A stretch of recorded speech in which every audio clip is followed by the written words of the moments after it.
안녕하세요. 강남역 1번 출구 1분 거리 김종률 아카데미 원장 김종률입니다. 자, 오늘은 질문에 답변을 드리는 이야기로 유튜브 강연을 시작하겠습니다. 먼저 듣고 계신 분들 좋아요와 구독하기 한 번씩 눌러주십시오. 네이버 카페에 굉장히 유명한 카페가 하나 있죠. 어떤 카페가 있습니까? 바로 옥탑방 보부스의 부동산 투자 이야기가 있습니다. 여기 엄청 유명한 카페예요. 회원이 무려 2,500명. 죄송합니다. 자, 그런데 다른 카페에다 제 카페가 아닌 다른 카페에 올린 글에 질문이 하나 들어와가지고요. 그에 대한 답변해 보도록 하겠습니다. 부동산 스터디 카페죠. 네이버에 아주 또 대표하는 카페 아니겠습니까? 그죠? 44만 명. 비교가 너무 많이 되네요. 44만 명 카페에 제가 글을 하나 올렸는데 신도시 상가 뭐가 문제인가 올렸더니요. 평택 더 퍼스트 상가는 어떻게 보시는지요? 그리고 미사역 그랑 파사주 쪽은 어떻게 보십니까? 분양가가 세긴 하던데 이랬는데 제가 여기 이미 분양을 하고 계시는 분들도 계시고 이미 분양을 받은 분도 계시고 여러 이해관계가 얽혀있기 때문에 제가 시원시원하게 이야기를 하는 것은 어떤 공공연한 장소에서 시원시원하게 이야기하는 것은 제가 좀 제약이 따를 것 같고요. 그러나 원리를 가지고 투자할 때 알아야 되는 것들에 대해서는 차근차근히 짚어드리도록 하겠습니다. 그래서 제 이야기를 들으시고 그걸 가지고 여러분 투자에 대한 판단을 스스로 해보시면 좋을 것 같습니다. 평택 더 퍼스트 타워요. 못 찾아서 한참 헤맸습니다. 검색을 하니까 지금 짓고 있는 데다 보니까 주소가 안 나오더라고요. 그래서 이렇게 보겠습니다. 이거 몇 개 볼게요. 자, 여러분 상가를 볼 때 가장 먼저 봐야 되는 것은요, 계단이 있는지 없는지, 또는 오른손, 또 태극길 그런 걸 먼저 보는 게 아니죠. 그죠? 이 상가에 이용할 유효 수요는 누구냐, 그거부터 보시는 겁니다. 자, 화면을 조금 옮겨서 보시기 좋게 해서 이야기해 볼게요.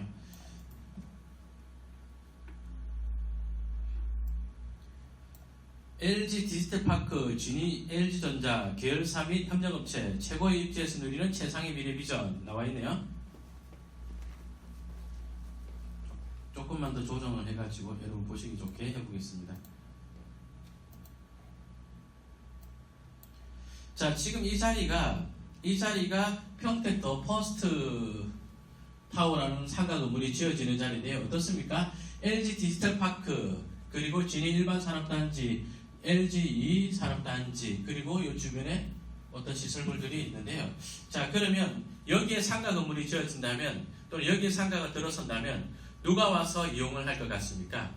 유효 수요가 누구입니까? 자, 그에 대한 질문이죠. 그죠? 그러면 바로 LG 디지털파크나 진이 일반 산업단지나 또는 이런 쪽 사람들이 와야 될 것 같은데, 자, 그러면 이게 참 공공연하게 이야기하려니까 좀 어려운 사항이 따르는데요. LG 디지털파크 사람들이 퇴근하고 여기 와서 소비를 할 것이냐, LG2 일반 산업단지 사람들이 퇴근하고 이곳에서 소비를 할 것이냐. 자, 제가 원리만 갖고 설명을 한번 드려보도록 하겠습니다. 여러분 퇴근하고 술 한잔 해야지 할 때 회사 앞에서 많이 먹을까요? 집 앞에서 많이 먹을까요? 회사 앞에서 많이 먹을 것 같죠? 그죠? 자, 그러나 그거는 제가 있는 강남역이라든지 이런 주변은 분명히 그게 맞습니다. 자, 지도를 평택의 다른 곳으로, 다른 산업단지로 한번 이동을 해서 말씀드려 보도록 하겠습니다.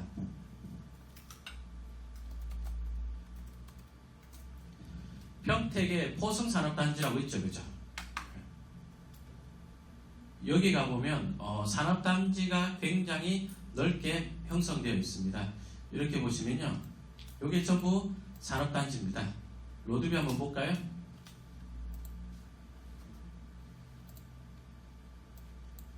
자, 이런 공장들이 늘어서 있는 모습입니다. 그러니까 우리가 강남이나 서울에서 보는 일반적인 산업단지랑은 조금 다르죠. 산업단지가 아니고 뭐죠? 업무시설하고 좀 다르죠. 그죠? 역삼동이나 강남 이런 데 일대에 있는 오피스 빌딩과는 완전히 다릅니다. 당연히 이쪽에 인구 밀집도는 강남이나 역삼동보다 많이 떨어지겠죠. 어찌됐건 여기 이렇게 산업단지가 있는데 그 가운데 보면 여기 토지 이렇게 볼게요. 여기 아마 용도 지역이 일반 상업 지역, 중공업 지역이 나와 있네요. 요런 동네에 가서 상가를 한번 보도록 하겠습니다. 예, 여기 상가들 사마 페인트 뭐 등등등 보이네요. 페인트 가게도 있고 공구점도 보이고, 그리고 옆으로 좀 더 이동을 해서 한번 보도록 하겠습니다. 자, 다시요. 예, 안쪽으로 들어가서 살펴보았습니다. 어떻습니까? 상권이 어떻습니까? 이 건물은 일반 상업지역에 주상복합 건물이 지어지면서 1층에 편의점이 들어와 있는데, 이쪽은 아마 일반 상업지역이었고, 이쪽은 아까 준주거지역이었거든요. 이쪽에 이제 상가 건물 지어라. 그러니까 죄송합니다. 준공업지역이었죠. 그렇죠? 여기에 있는 준공업지역은 그러니까 우리가 생각하는 일반적인 중공업지역 형태의 중공업지역이 아니라, 여기 개발을 하면서 개발계획에서 일반 공업지역에 공장들 많이 있으니까 그 공장 사람들이 이용할 만한 상가 건물 지어라, 뭐 그런 형태의 용도 지역인 것 같거든요. 딱 봐도 상권 좋아 보이지가 않죠. 그죠? 여기 2013년도 로드뷰인데요. 요때 여기 옛날에 아까 지어졌던 주상복합 큰 건물이 없네요. 그죠? 그때는 정말 횡했던 것 같습니다. 포성산업단지가 들어온 지 굉장히 오래됐죠. 자, 그렇다면 우리 어떤가 한 가지 생각해 볼 수 있나요? 예. 요렇게 산업단지를 끼고 있는, 다시 이야기해 보겠습니다. 산업단지만을, 공장만을 유효 수요로 하는 상업지역 또는 상가지역들은, 또는 상가들은 상권 활성화가 잘 되지 않더라. 맞나요? 자, 그럼 이 사람들이 퇴근하고 어디서 소비를 할까요? 여기 보면 주거지가 있죠. 그죠? 주거지가 있고, 여기 보면 이 아래 이쪽으로 이동해 보겠습니다. 주거지역이 있고, 1층에 상가들이 많이 있고요. 원룸도 많이 있고요. 그리고 쭉 안쪽으로 들어갔을 때, 요 안쪽에 보시면 아파트, 초등학교, 중학교가 있고 아파트가 몰려 있죠. 요 주변은 어떻습니까? 이 주변은 직관적으로 보더라도 상권이 좋죠.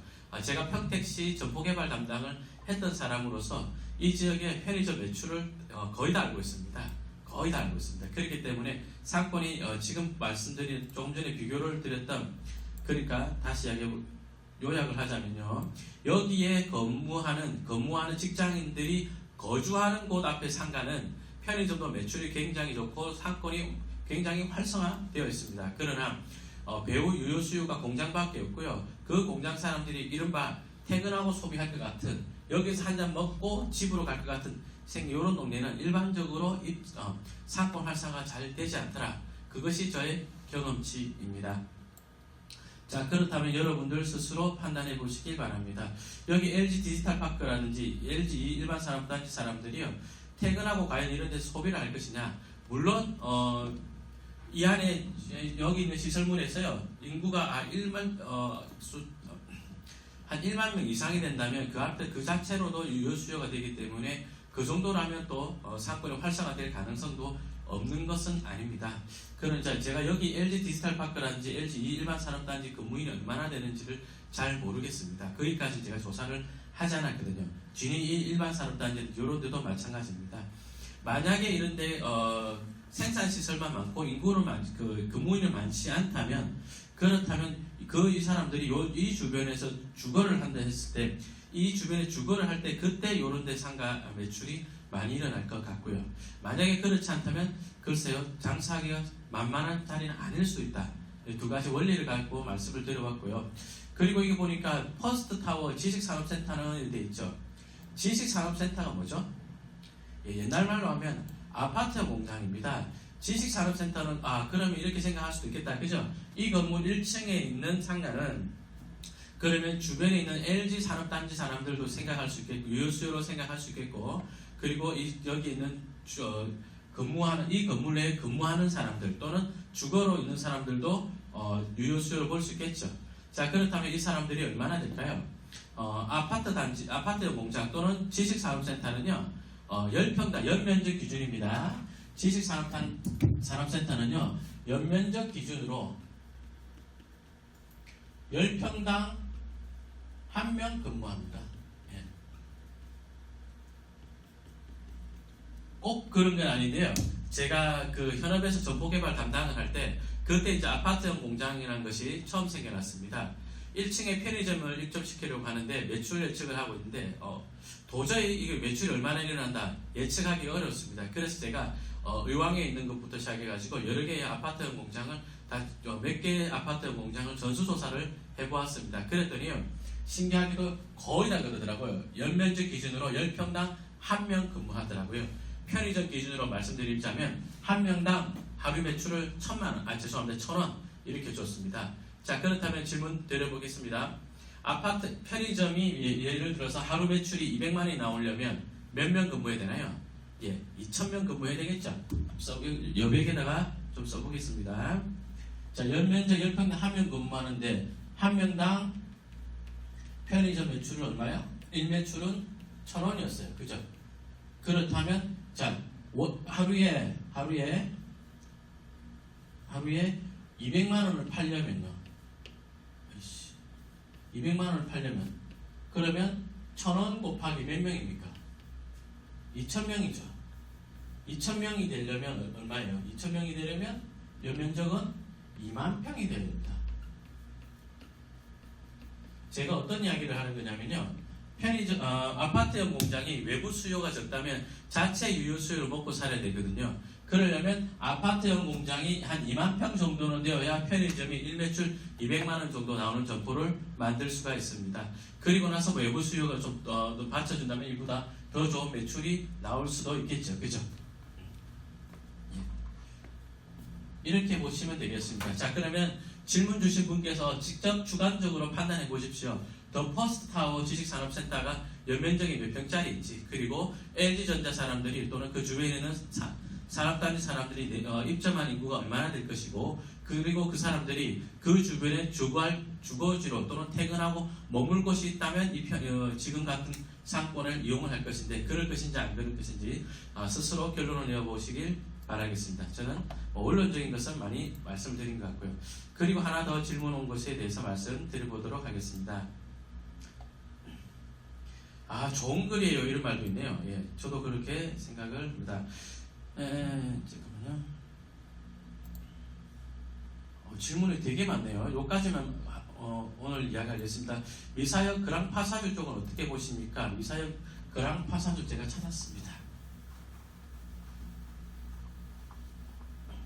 이거 지금 분양하고 있을 건데 이야기해도 되나 모르겠네. 자, 가운데 미사역이 개통 예정이고요. 중심상업지역이죠. 제가 이전 강의에서 뭐라고 그랬죠? 여기 중심상업지역이 잘 되려면 주변에 업무시설이 많아야 됩니다. 자독 기능 확보시설 되는데 여기 업무시설 사람들이 퇴근하고 한잔 먹자 이랬을 때 역 앞에서 먹을 수도 있지만 역 앞에서 먹을 수도 있겠죠. 그러면 역 개통을 한다면 요 주변이 가능할 건데, 자, 재밌는 거 한번 봐주시겠어요?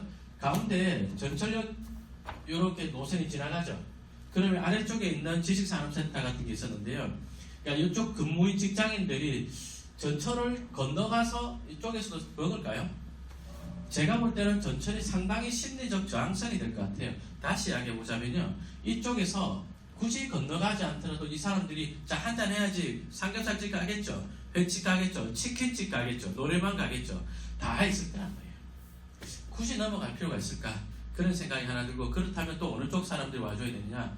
그러면 이 전철 개통 예정기에 있는 5호선 라인을 기준으로 북쪽 사람들이 와줘야 되는데, 미사강변 도시 사람들은 어떤가요? 여기 죄송합니다. 이거 어디야 이게? 미사강변 13단지 또는 미사강변 파밀리 아파트 사람들이 여기 상업지역 이용하러 오기가 편할까요? 이쪽이 편할까요? 잘 모르겠어요. 잘. 그러더라도 미사강변 스타힐스라든지 미사강변 더삽 리버 폴의 아파트.